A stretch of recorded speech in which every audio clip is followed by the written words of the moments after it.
the Bitcoin FLIPPENING, where we're going to be discussing Lightning Network and many more amazing things going on. Just getting up to date with the latest developments in the Bitcoin space. So Rocky, welcome back, my friend. It's great to have you back. How are you? I'm doing excellent, Luke. Thanks for having me back. Okay. So give us like the up-to-date news on like Lightning. What you've seen at the moment going on? Well, first I'd like to talk about just like three general important points about the Lightning Network. It's mostly about the way people are kind of judging it unfairly. Really, what's released right now on the Bitcoin network, Lightning runs on top of Bitcoin. It's the second layer. Is really a beta version of it. It's not really full release yet. And in fact, the guys developing Lightning didn't even want to release it. They were like, it's not ready yet. And the outcry from the community, like, oh, we really want to try this, not on a test net. We want to move real Bitcoin around. And so without really wanting to, they released it. And they did put the cap on it where it's only so many Satoshis is like the maximum transaction you could do. Right.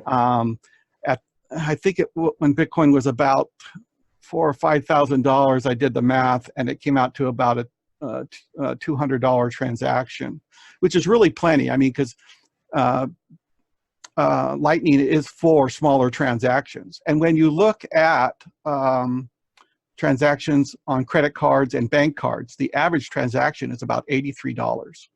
So that's plenty there, to do the average, plastic transaction Bitcoin Lightning could do right now. But when sometime next year, it's going to go off of beta, go to a full release, and they're going to either increase that maximum or just lift it off completely at that point.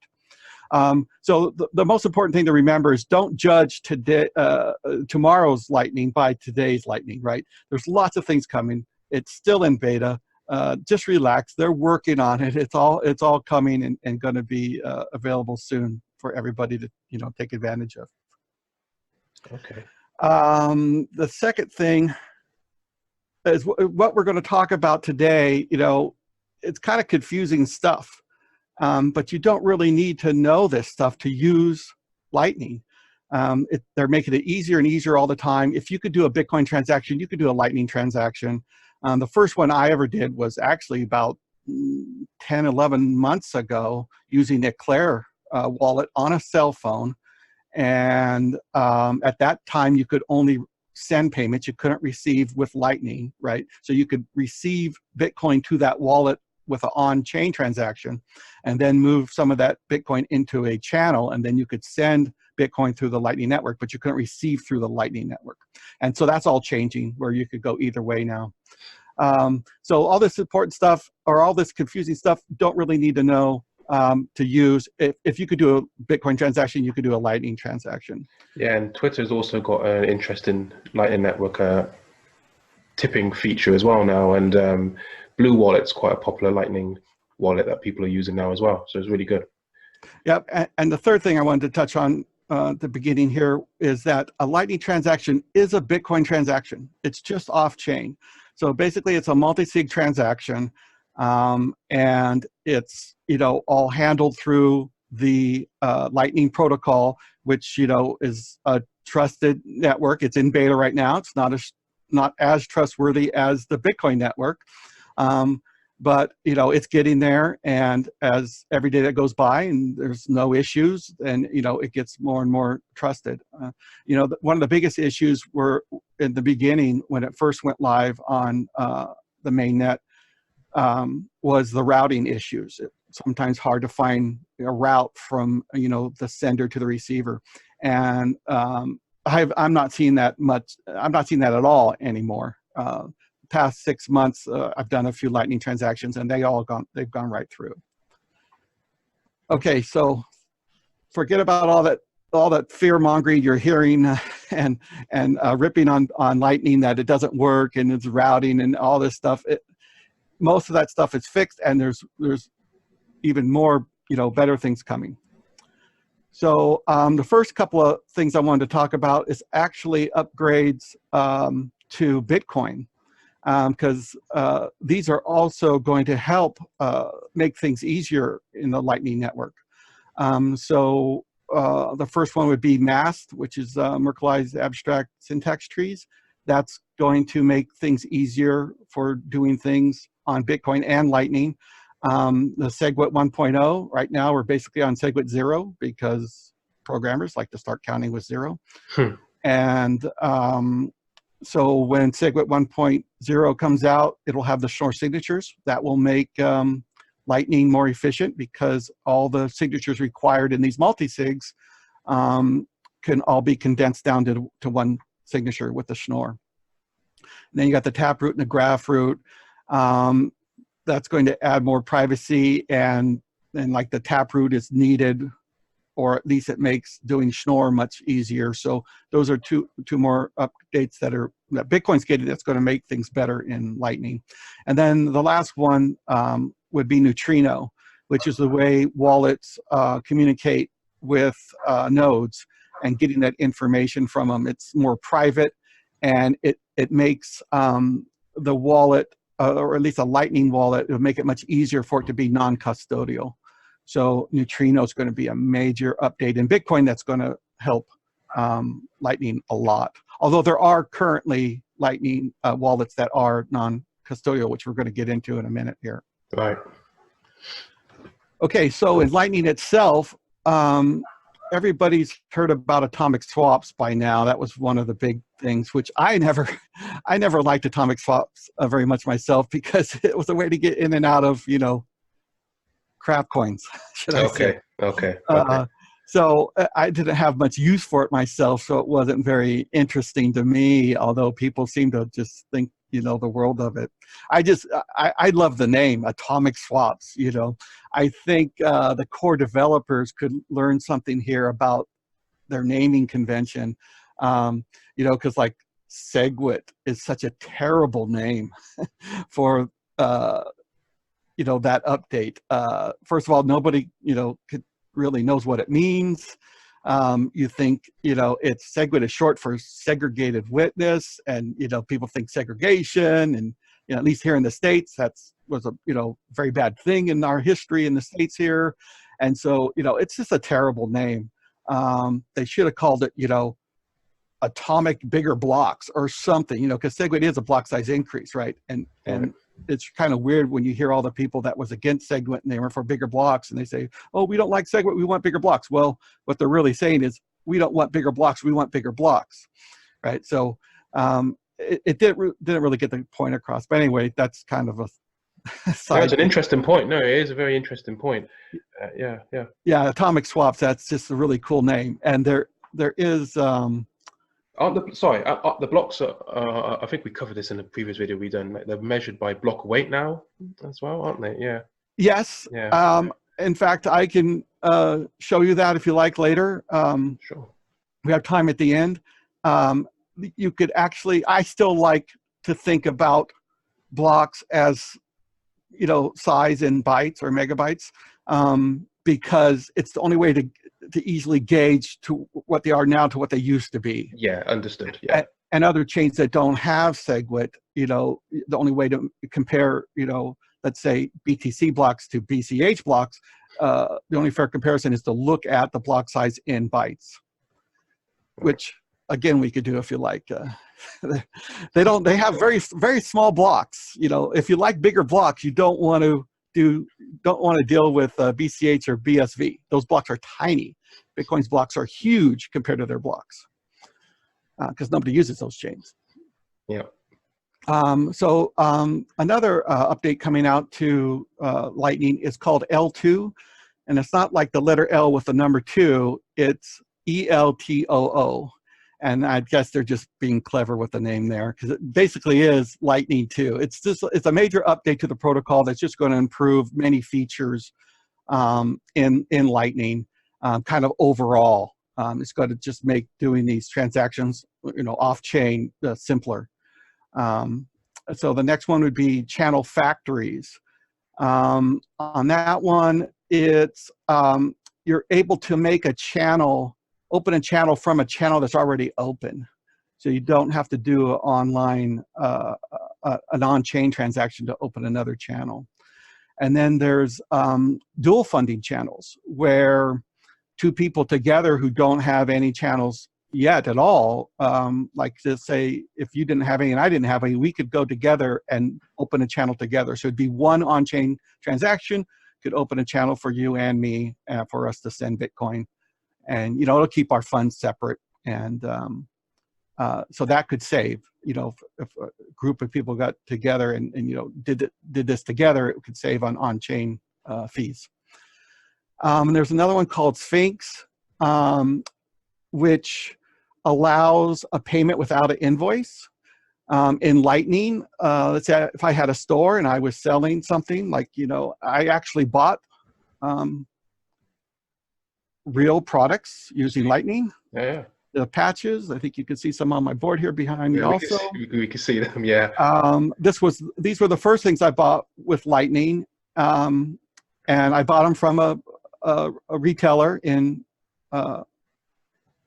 Great Britain, and they received the payment instantly, and it went into their system. They had it ready to ship within an hour or two.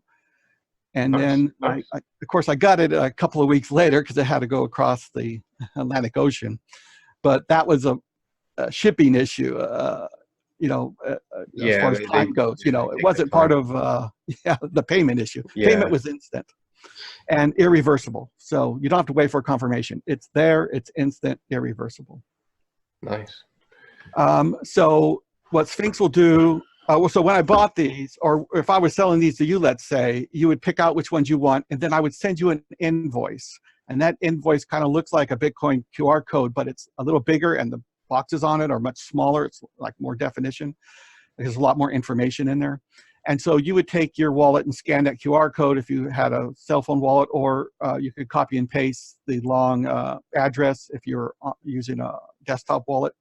And then you would pay that invoice. Well, Sphinx will allow you to send money to me without me sending you an invoice. So then there's rendezvous routing. So what rendezvous routing is, let's say I'm trying to send you money through Lightning, and I'm on one side of the Lightning network and you're on the other.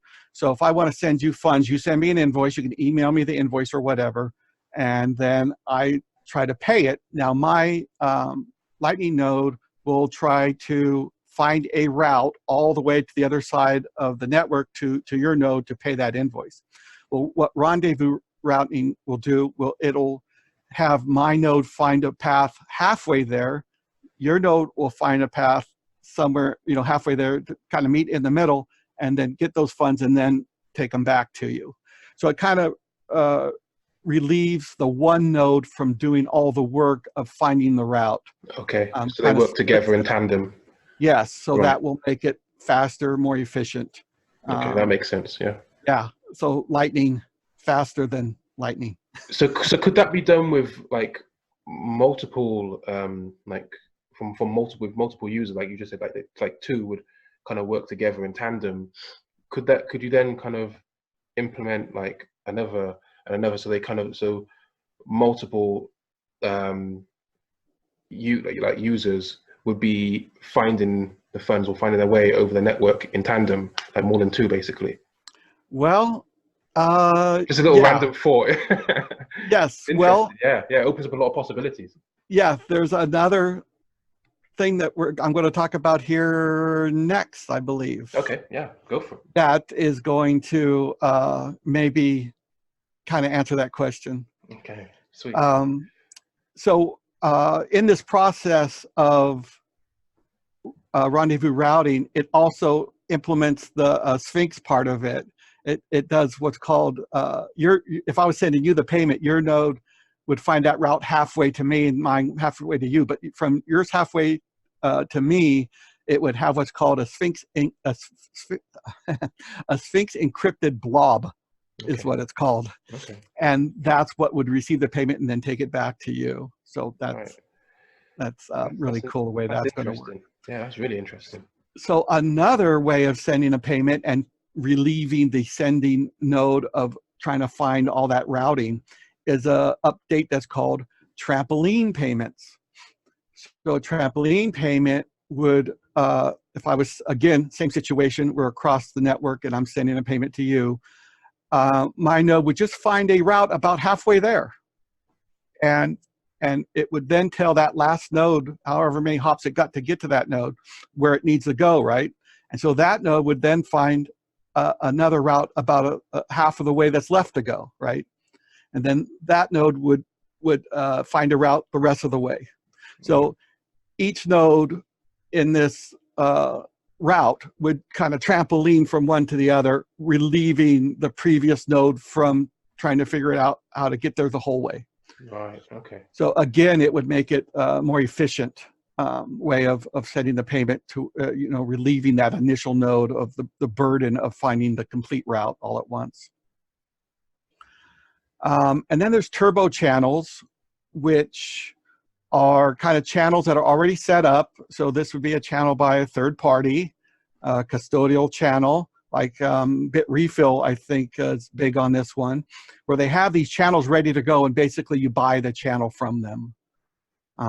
So, it's a custodial thing, but, you never do a whole lot of money. And as far as I know, there's never been any issues with it so far. Right. But, it's just an option, and it's good to have options. Right. People don't have to do it, but it's there to be used. It's there as an option. Yeah. Sure. If you've never used Lightning before and you really got to send this payment quick for some reason and you don't want to wait to open a channel, you buy a channel. Maybe you only need $45. Well, you buy a channel with $50 in it. They might charge you $51 or $52, right? Because now they're making the money for having that channel ready to go for you. Mm-hmm, mm-hmm. And so you pay a little extra there and you get this channel that is just ready to go right now. So another update coming out is called watchtowers. And so it's been a big criticism of Lightning from the naysayers that, oh, well, if your node ever goes offline, you have a power outage or whatever, or you're running it from your cell phone and your cell phone battery dies, that you lose this connection to the network. And if you lose your connection to the network, the people on the other side of your channel can steal your funds. The problem with that is, or the problem with their criticism is, if they do try to do that and you come back online, you could see that they're trying to steal your funds, and then you get to take all your funds back and their funds, right? Okay. So they get penalized for trying to cheat. So bad actors get penalized and banished from the network. Yeah, so that's a major incentive for people not to do it. But let's say there's still people trying to do it, and they're watching their channels to see if you ever lose connection, and they want to steal your Bitcoin. So, and if you're running a node at your house and there's a power outage, there's not much you could do about that. Right. But there are, when they try to take it, there are these time locks involved where, it might be, 3 days or a week that you have to be offline before they get the funds. But if they try to get the funds in that time and you come back online, well, then you get the funds back and all of their funds, right? Okay, so the watchtowers step in is you can, assign a watchtower to say, hey, watch my channels for me in case I ever go offline. And I think there's going to be this whole market is going to develop over watchtowers where, the more time tested and, ones with a reputation could maybe charge more, and the newer ones trying to start up will charge much less or do it for free for a while. Or there might be even some that will do it for free up to the point where they did save your funds, where you did go offline and they watched it. And so they stepped in from saving your funds from being stolen from the guy on the other side of the channel. And so then that watchtower would, be able to send the funds back to you plus the attacker, right? Plus to get their funds, and that watchtower would keep their funds or 50% of their funds or 10% of their funds, whatever the contract was between you and the watchtower. Like I said, I think this whole market could develop out of just watchtowers. Okay. Okay. Does that make sense? Have you heard about watchtowers? No, not until now. Okay. I've heard about the concept of bad actors being penalized, and other networks have tried to do this and create an incentive so that, but if bad actors do like misbehave, try and cause disruption on the network, they do get punished somehow. So yeah, it's interesting, and it Right. affects people. Yeah, and that was built into network, to the Lightning Network at the base level, right? But Right. if you are offline too long, then there is the possibility you lose your money if the other side of the channel is willing to take that risk. That once they try to take the funds, that you don't come back online, and then you get the funds back and theirs. So there's always that risk, and so that kind of keeps people on the level. Yeah. The next one I wanted to talk about was an update called splicing. And this one is really awesome. I like this one a lot because another big criticism of, excuse me a minute here. Yeah. Another big criticism of Lightning is that you'd have to open a channel with a certain amount of funds. You spend those funds. As those funds start getting low and you wanted to spend more, you'd have to close that channel, open another one with another amount of say a larger or some sum of Bitcoin. So you can't just add to it. Well, splicing again fixes that issue. So with splicing, you could splice in or splice out of a channel. So if you have a channel that's getting low, where you say you open a channel with $100 and you go buy your morning coffee every morning before work, right, for $5. Well, in 20 days, that channel's going to be empty of funds. So you'd have to close that channel and open a new one. Not with splicing, you could just add another $50 or $100 worth of Bitcoin and just add it right in. And now if you're receiving payments on Lightning and you have $100 in there, and because you're receiving, usually the payments you're receiving are $100 or less, and as you receive funds from people, it grows and grows and grows and grows and grows and grows. And next thing you know, you got $1,000 in there when you only need 100, right? Now you can splice out $900. You don't have to close the channel and open a new channel with $100. So it's streamlining the whole user experience then. Yes. Yeah. Yes. Okay. And so it's really amazing to me, how people want to criticize and rip on Lightning because of all these what they see as flaws when it's just beta.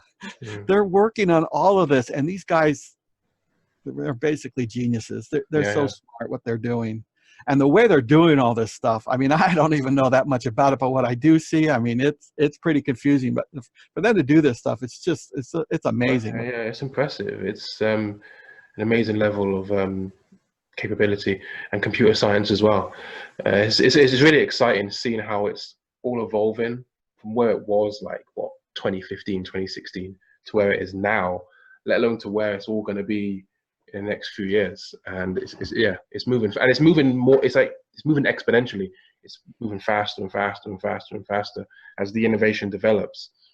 So does the capacity for it to kind of expand from that. So yeah, it's going good. It's going good. Anything else you wanted to touch on that? No, just that I'm really excited about the splicing. That is, I think that's a big one. Yeah. And another big one is called AMPS, which is just an acronym for Atomic Multipath Payments. So another big criticism of Lightning is the liquidity.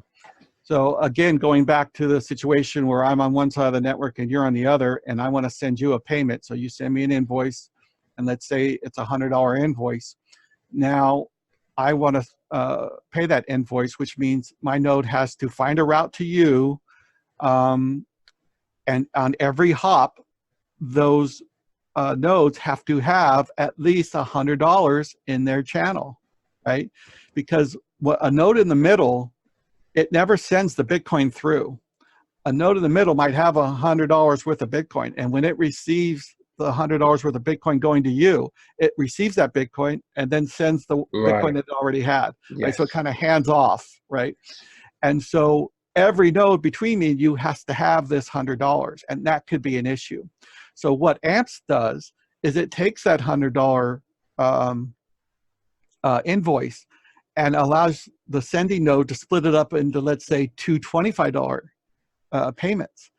And so now it's much easier to find two or more routes that where every node in between now only, or not $225, $250 payments, right? It's I knew what you meant. Yeah, I knew what you meant. Yeah. Okay, so now it's much easier to find a route with a $50 payment that each node in between me and you have $50 of liquidity in it, right?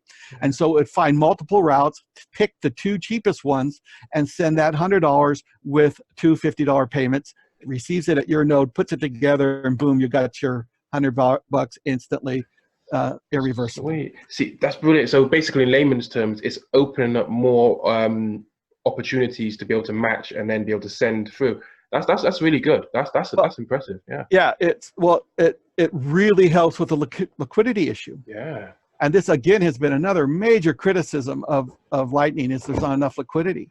Well, AMPS is going to solve that issue. And now maybe it could split it up into three payments of $33. This is where it gets interesting, because you can start kind of working your brain and seeing the possibility. That's right.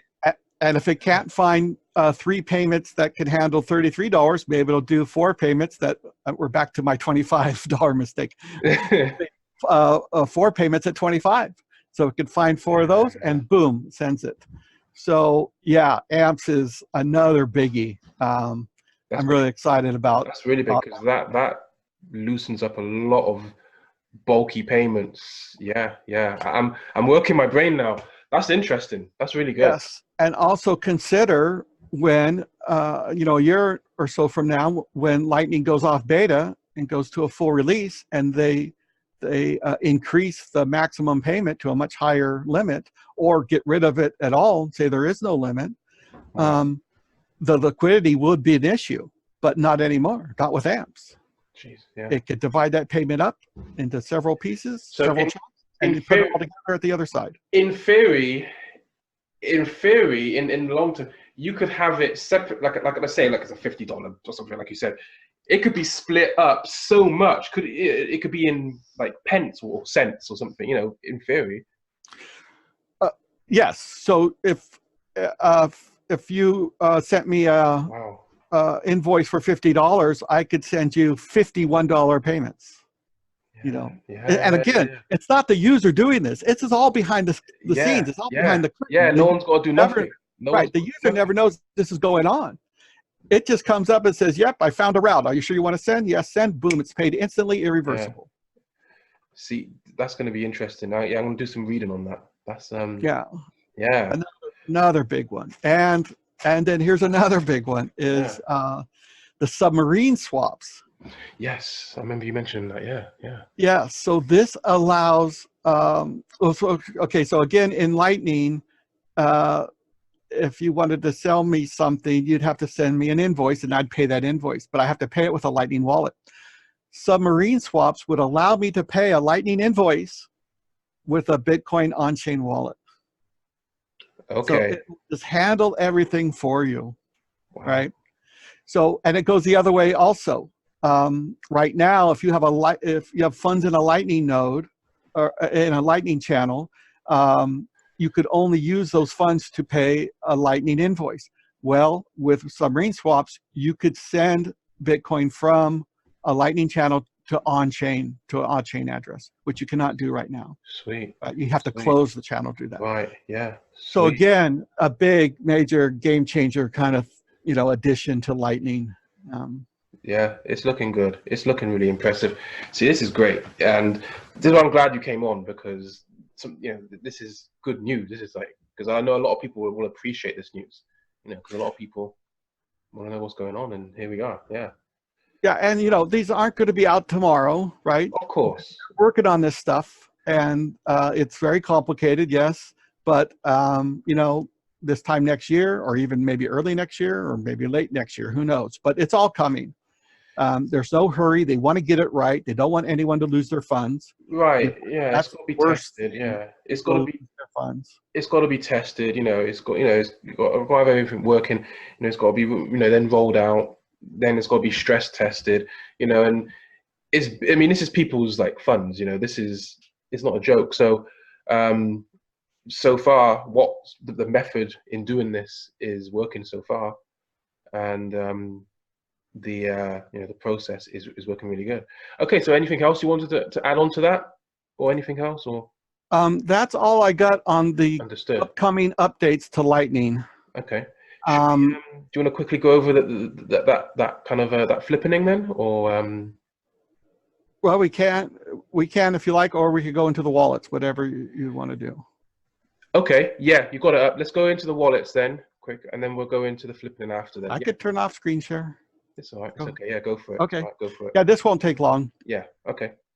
All right. So there are a lot of wallets to choose from in Lightning. Yeah. So this website here, which I gave Luke the address to, so that'll be in the show notes when this goes. It's all in the link section below. Yeah. Yeah.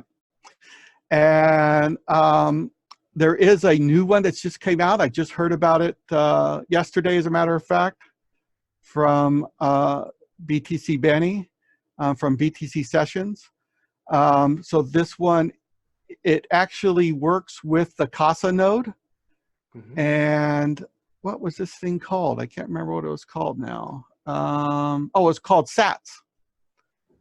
And so this is going to be non-custodial because it connects to your own node at your own house through the Casa node hardware, which is a node that is pre-set up by Casa and shipped to you. It's synced up to, some amount of days before it ships. And then once you plug it in, it just has to catch up the last week or two. And then you got a full functioning Lightning node. And this wallet, I believe there is a desktop and Android version, or maybe the desktop is coming. But either way, you've got a non-custodial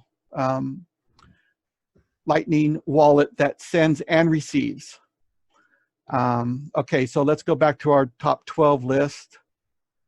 The first one on the list is Bitcoin Lightning Wallet, right? And this is an Android wallet.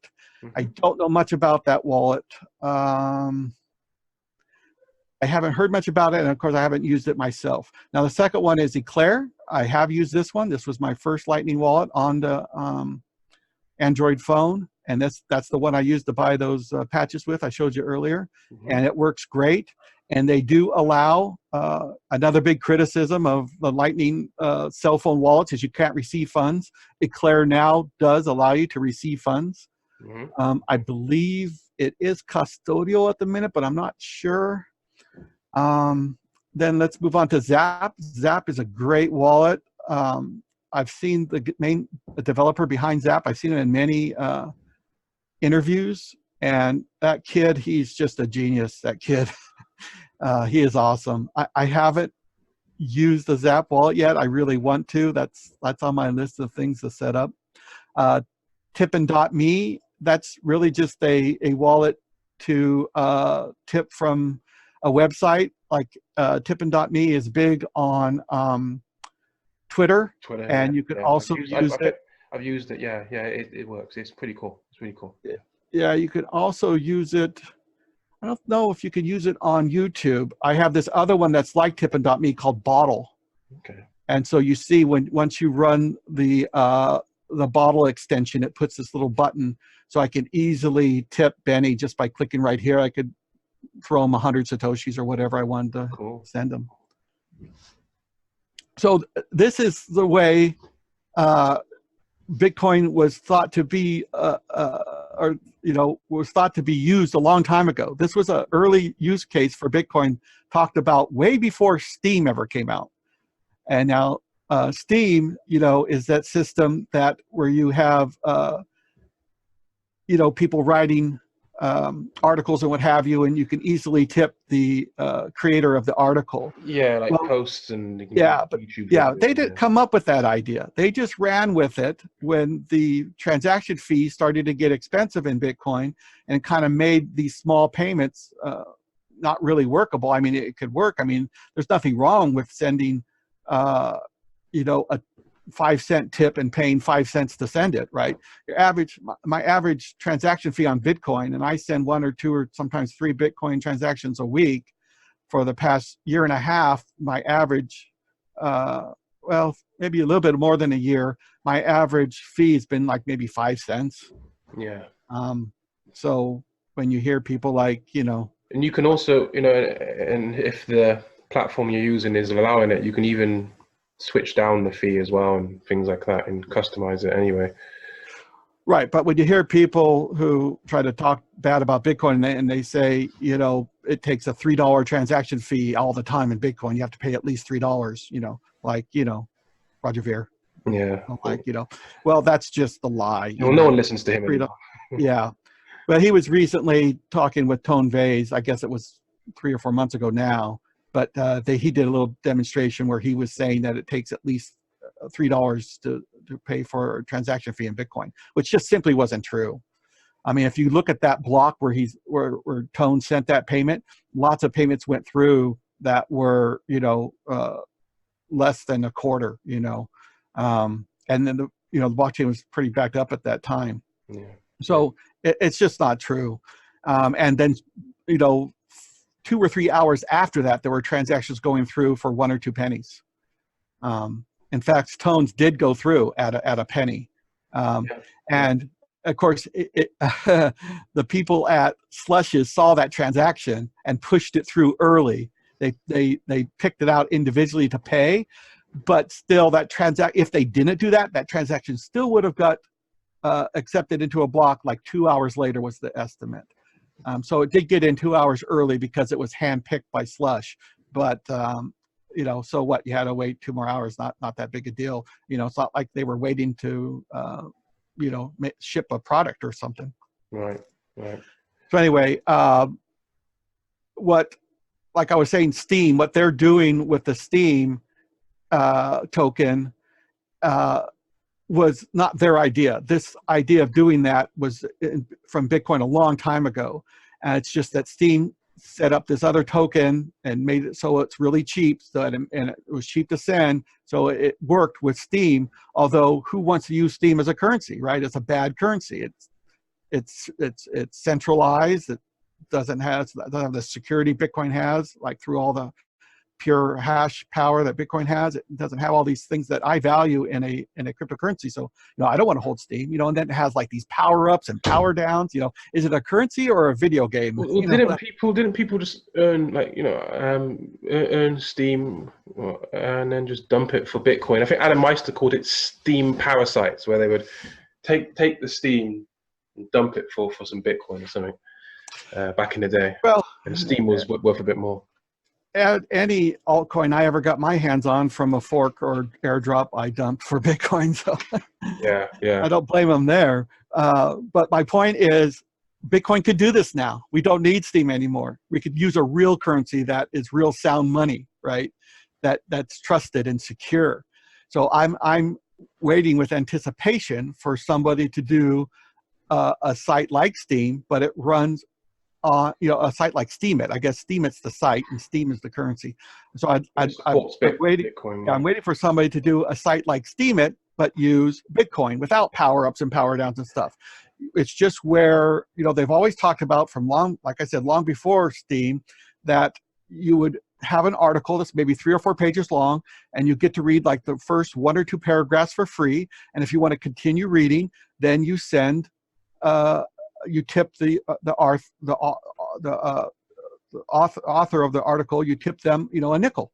Then you get to read the rest of the article, right?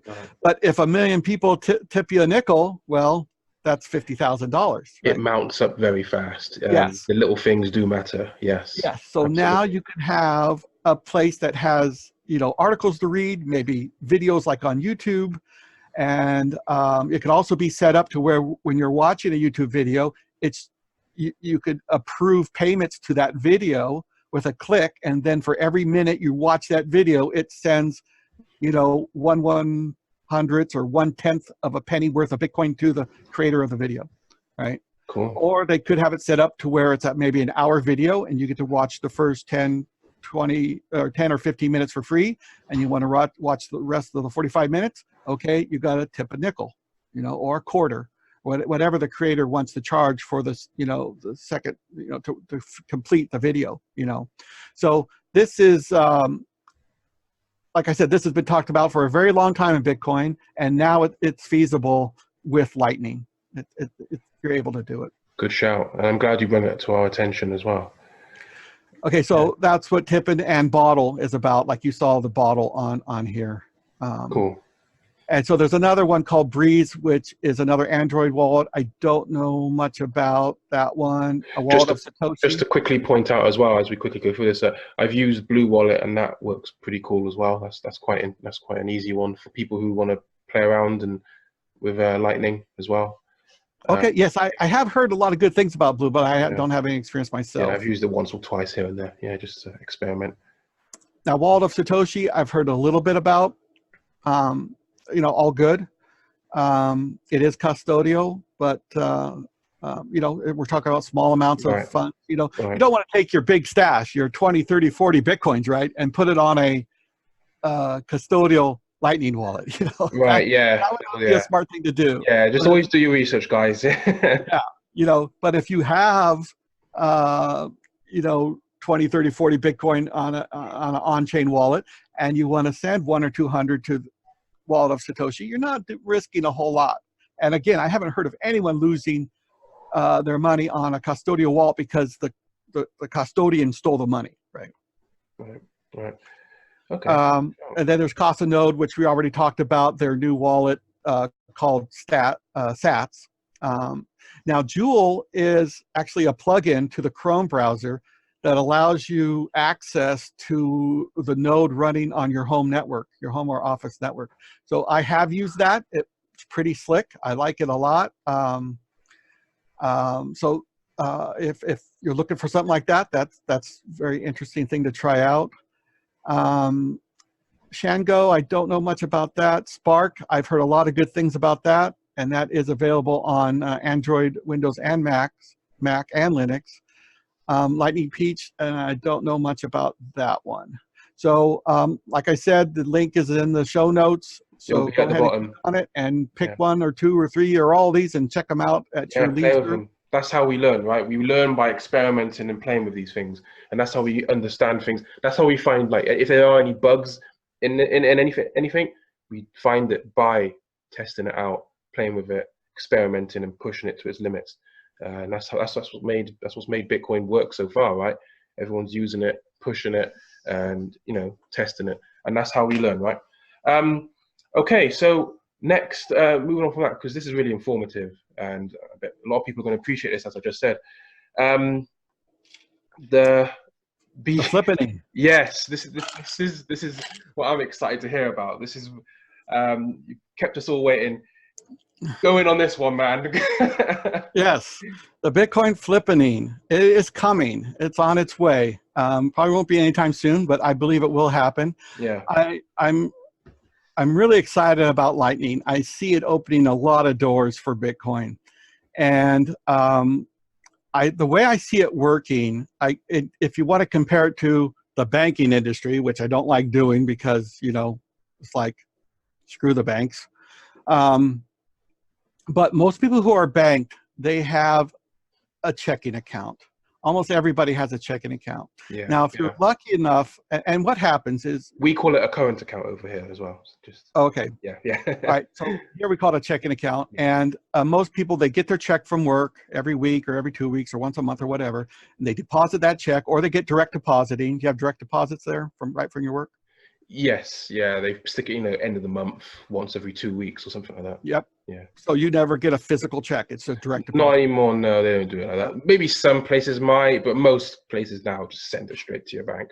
Okay, so you get it right to your checking account, and then you pay all your bills and you buy all your stuff all week or all month, and most people have very little to nothing left over.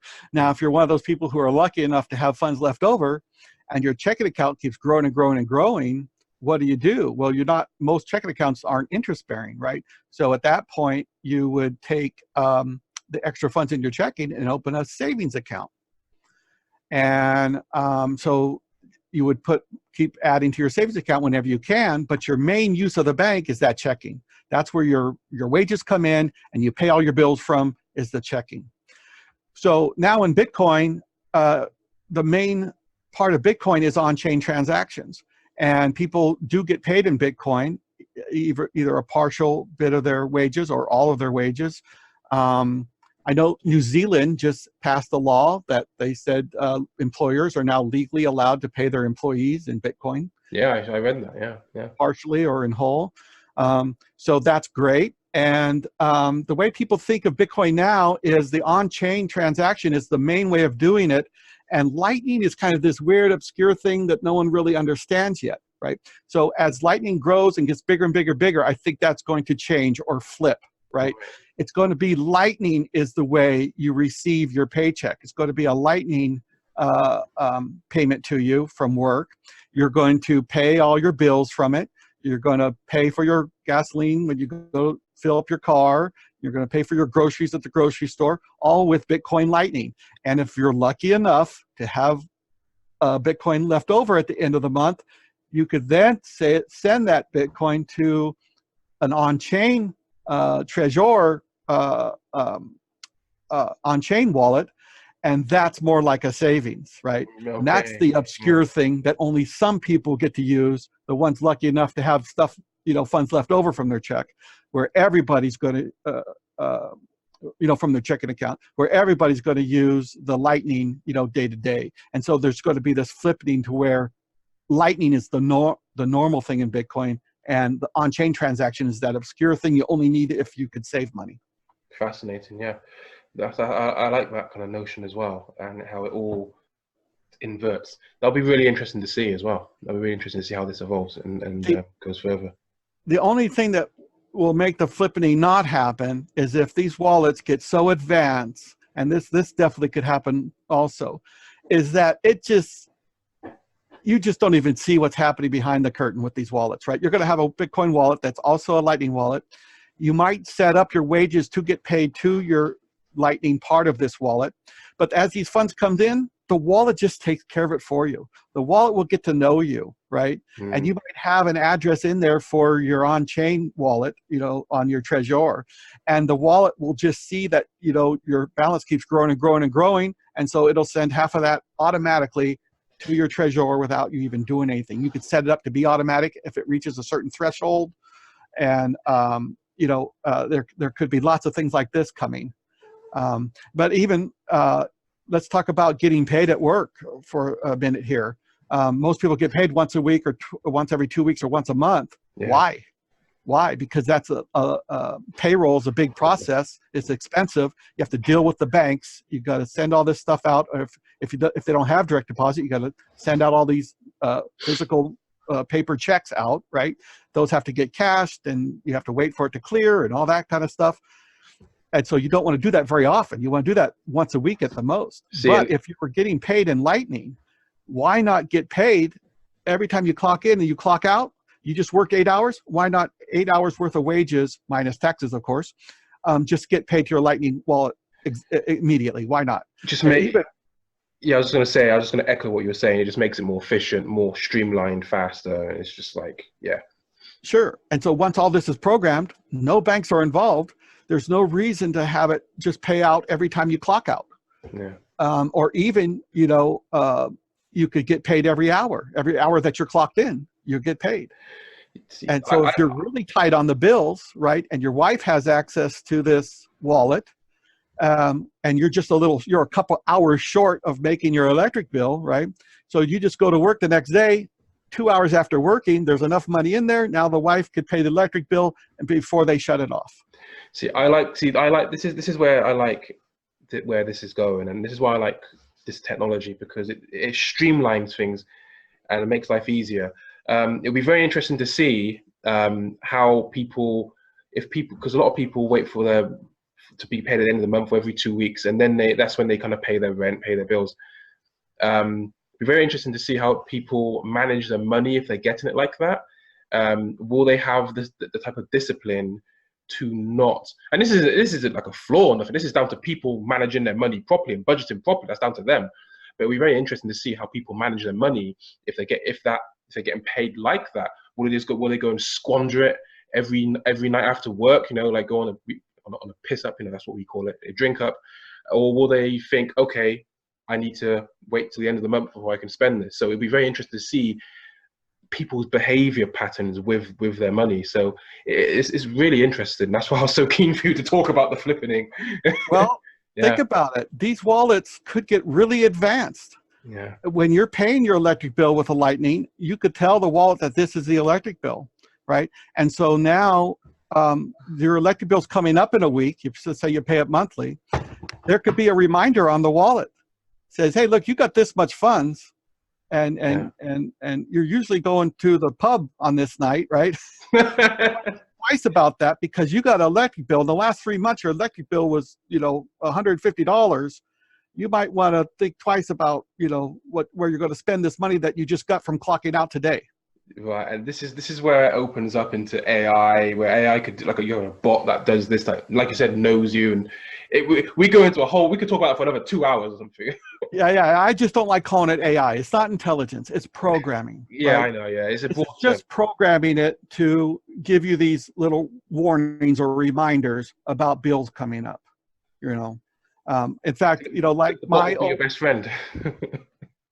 Yes, I used to bank at a bank that would do that, would give me reminders, and also when I went to pay it, it would tell me what my last bill was and when I paid it. My new bank doesn't do that, and I kind of got accustomed of it because I could see like what I paid last time and it helped me keep track of stuff just visually.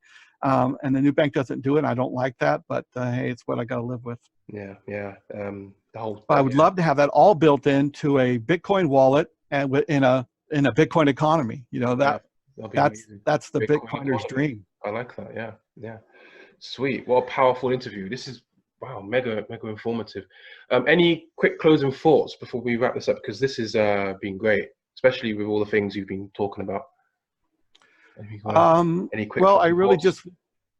I'm sorry, what was that? Any quick closing thoughts? Well, I just wanted to talk about Just Learn Bitcoin. Yes, please. The links will be below to this as well, yes. Yes, if you want to learn anything about Bitcoin, you're having problems finding the answers to your question, you could get a consultation here at justlearnbitcoin.com. We're also helping people claim Hex. Now, we don't support Hex. We don't think you should buy it, but Bitcoin for more Bitcoin. Yes, if you could get it for free, even pay somebody a little fee to help you recover it, so you make sure you do it right. If you could get this basically for free, it won't cost you any Bitcoin. Oh, this will cost you Bitcoin here, but for us to help you.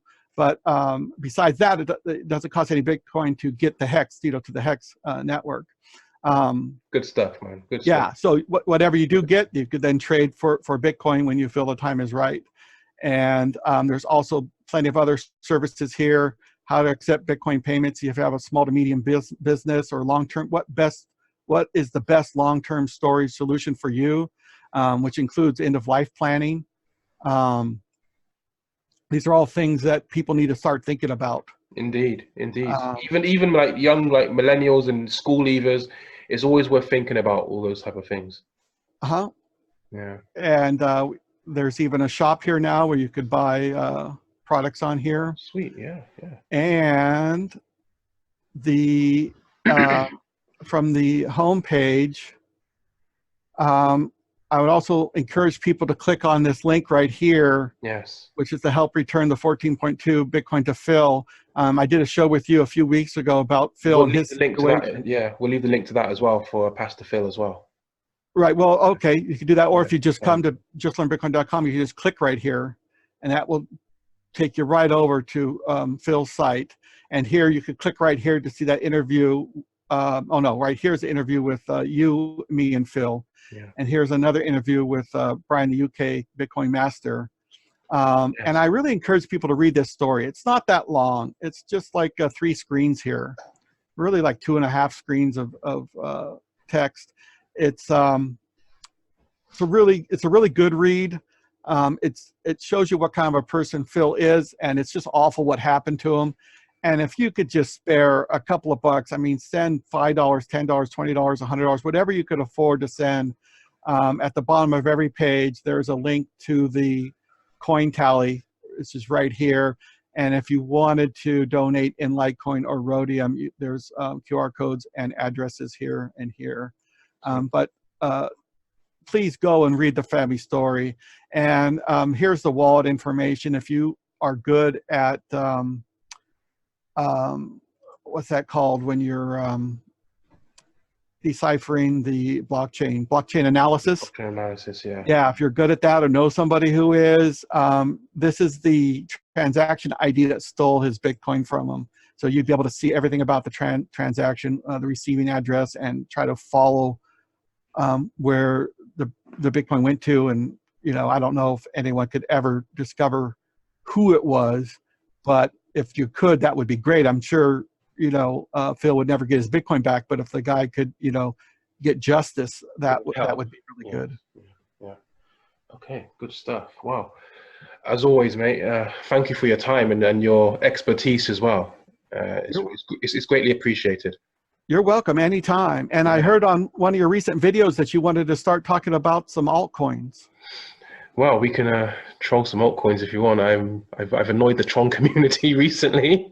I don't know much about Tron, but if you want to talk about, you know, BCH or Dash, yeah, I got lots of information, especially on those two. Tons of information. Yeah, I'm gonna do a shitcoin for more Bitcoin series, and we're not gonna hate on people, but we're gonna use facts and, you know, let people know what's really going on. It can still pump, but just to let people know, look, hey, this coin isn't actually doing what they're saying they're gonna do. This blockchain isn't all that. So yeah, we'll definitely talk about that because yeah, there's a few. The Tron lot got triggered, so there's a mission accomplished there with that one. But yeah, we'll talk about that in due time. Yeah. The Dash information I have, it's all, you know, it's not opinion, it's facts. Right. Exactly. Yeah. You know, and a lot of people don't do their due diligence. They don't do their research, and they don't know these facts about Dash and really about BCH also. And of course, the main pumper of BCH, if you ever wanted to talk about RV, you know, I'd be happy to come on and explain everything I know about him. Indeed, yeah. Sweet. Well, again, with facts, I mean, I will even show court documents. Awesome. You know, people still don't believe he's a convicted felon, right? He is a convicted felon. Yeah, I know. And yeah, BSV is another one that's going to get cooked and put on the frying pan. But yeah, all right. Yeah, thank you very much as always, and thank you for your expertise, and we greatly appreciate everything that you do. So yeah, until next time, mate. Thank you very much. Cheers. Thank you, Luke. Cheers. Okay, cool. I stop the recording.